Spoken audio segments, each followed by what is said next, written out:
Are you comfortable talking about the Monkees? It's a mixed bag. Sometimes I am. Actually, to tell you the truth, I'm not comfortable, but it's not because about talking about the Monkees. It's because I haven't had a cigarette since yesterday. Do you want to light one up? No. Oh, you're trying to stop. Well, I'm trying to put it off. Right. Savor it a little longer. Put off the next cigarette for, well, hopefully for a very long time, but just not smoke one right now. Okay. How did you first hear about the Monkees auditions? Stephen Stills called me and said, go try out. Had he auditioned? I don't know whether he'd auditioned exactly or whether he had just met one of the producers socially.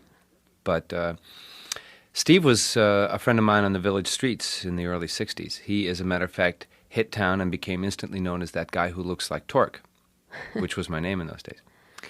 I ran across him on the street. I said, I know who you are. You're the kid who looks like me. He said, I know who you are. You're the kid I'm supposed to look like. Anyway, so we cut back again to a couple of years later.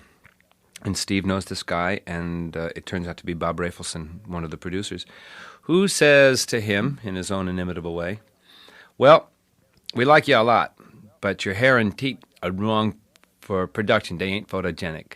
You know anybody who looks like you who's got good hair and teeth? And Steven said, my friend Peter. And so Steven called me and said, go try out for this thing. And I said, yeah, sure, Steve. Yeah, right, instant success. Give me a break. And he said, no, really, try out. All right. So I, took my hard-earned savings, which I'd been making washing dishes at this club in Southern California, about 50 miles south of Hollywood, and took a bus up to Hollywood and back down again and up and down for auditions, and eventually won the part.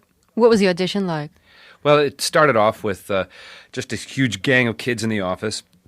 The office had one secretary type, and then two offices, one on either side. You went into whichever one was free next, and if they didn't like you, that was it. If they did like you, then you went into the next guy's office when he was free, and if he liked you, then they sent you to this, they gave you what they called a personality interview. They just had the cameras running on the set of I Dream of Jeannie or something, and they asked you questions.